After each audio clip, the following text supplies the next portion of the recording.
এটা ককাৰটো আশীৰ্বাদটো ল'বই লাগিব মই আশীৰ্বাদ কৰিছো আই ধুনীয়া ল'ৰা এটা যেন পোৱা মোৰ আশীৰ্বাদত তুমি সন্তোষজনক হ'বা আৰু ভগৱানে কুশলে ৰাখক মোৰ আশীৰ্বাদ দিবা নিয়ে ধুনীয়া ল'ৰা এটা যেন পোৱা কৃষ্ণ ককাই মোক কৈছে ধুনীয়া ল'ৰা পাবলৈ হ'বই লাগিব হিমাশ্ৰীৰ ষ্টুডিঅ'ত গৈ লগ পালোঁ হিমাশ্ৰীক। হিমাশ্ৰী নমস্কাৰ। আমি যেতিয়া হিমাশ্ৰীৰ ষ্টুডিঅ'লৈ গৈছিলোঁ আৰু যেতিয়ালৈকে হিমাশ্ৰীক লগ পোৱা নাছিলোঁ সেই সময়খিনিত দেউতা যেতিয়া প্ৰথম ষ্টুডিঅ'লৈ সোমাই আহিছিলে দেউতাই যথেষ্ট ভয় খাই আছিলে কি হ'ব কাৰ লগত কথা পাতিম মোৰ লগত কোনে কথা পাতিব কি কথা পাতিব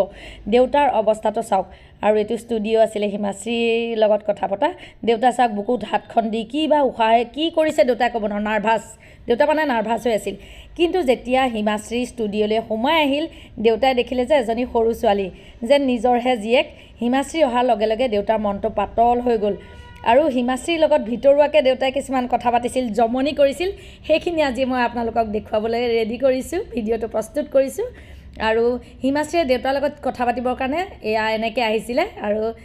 মই অকণমান ভিডিঅ' কৰিছিলোঁ হিমাশ্ৰীয়ে ক'লে যে ককাৰ লগত মই এনেকৈ কথা পাতিব নোৱাৰিম দেই ককা আহিছে যেতিয়া মই কাপোৰযোৰ সলাই আহোঁগৈ তাই ধুনীয়া চুৰিদাৰ এযোৰ পিন্ধি দেউতাৰ লগত খুব ধুনীয়াকৈ কথা পাতিছিলে আৰু হিমাশ্ৰী ইমান মৰমীয়াল ইমান দেউতাক শ্ৰদ্ধা কৰিছে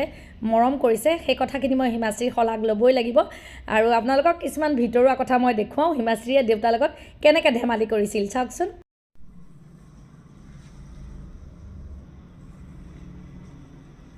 এইজন ককা আজি আমাৰ ষ্টুডিঅ'ত আহিছে তেওঁৰ বয়স হৈছে 91 বছৰ আজি আমি ককাৰ লগত বহুত কথা পাতিলোঁ আৰু ককাই বিহু নাম বিহুগীত বহুত ধুনীয়া গায় পুৰণা বিহুগীত বিশেষকৈ গায় ককা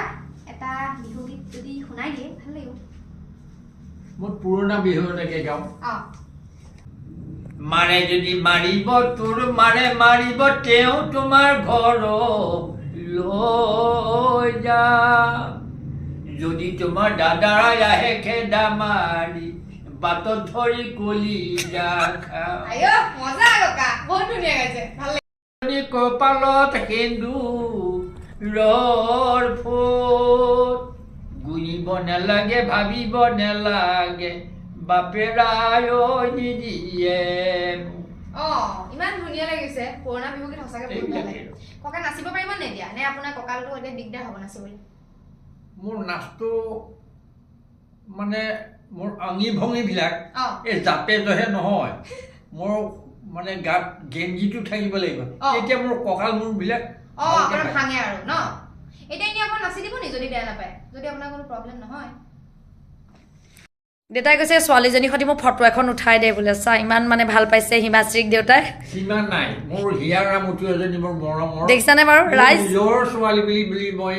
এই ছোৱালীটোৰ লগত ফটো এখন আমাৰ দেউতা যিজন দেউতা মানে ৰাতি আহিবলৈ কালি টোপনিয়ে নাহিল হিমাশ্ৰী প্ৰগ্ৰেমটোত আহিম বুলি আজি একে হিমাশ্ৰীৰ লগত একদম বেলেগ দোস্তি বনি গৈছে আৰু কথা মানে ওলাই গৈছে ককাই কৈছে যে মই ভাবি আছিলো কি কম মই টোপনি অহা নাই বোলে তোমাক লগ পাই ফ্ৰীলি আৰু ককাই কথাখিনি ক'লে আৰু সঁচাকৈ বহুত ভাল লাগে ককা আশীৰ্বাদ কৰিব বহুত যাতে আগবাঢ়ি যাব পাৰোঁ আৰু আপোনাৰ যাতে 100 বছৰলৈকে আপুনি জীয়াই থাকে মই তাৰে কামনা কৰিছোঁ আৰু 100 বছৰ যেতিয়া হ'ব আপুনি আকৌ আমাৰ ষ্টুডিঅ'ত আহিব লাগিব তোমাৰ আশীৰ্বাদত মই যথেষ্ট উপকৃত হৈছোঁ তোমাক ঈশ্বৰে মংগল কৰক সুন্দৰভাৱে ল'ৰা পোৱালি এটা যাতে পোৱা সেইখনে আশীৰ্বাদ আৰু যি হ'লেও ছোৱালী বুলিলে বিয়া দিবই লাগিব পুৰুষ মহিলাৰ মাজত সম্প্ৰীতি থাকিবই লাগিব নহ'লে সংসাৰ নহ'ব মই তাকে আশীৰ্বাদ দিলোঁ ঠিক আছে হ'ব দেই হ'ব ককা এতিয়া ককাৰটো আশীৰ্বাদটো ল'বই লাগিব মই আশীৰ্বাদ কৰিছোঁ আই ধুনীয়া ল'ৰা এটা যেন পোৱা মোৰ আশীৰ্বাদত তুমি সন্তোষজনক হ'বা আৰু ভগৱানে কুশলে ৰাখক মোৰ আশীৰ্বাদ দিবা নিয়ে ধুনীয়া ল'ৰা এটা যেন পোৱা কৃষ্ণ ককাই মোক কৈছে ধুনীয়া ল'ৰা পাবলৈ হ'বই লাগিব আজি নহ'লেতো কাইলৈ পুৰুষ প্ৰকৃতিৰ মাজতো বিয়া নহ'লেতো আৰু মানে এনেই থকা হয়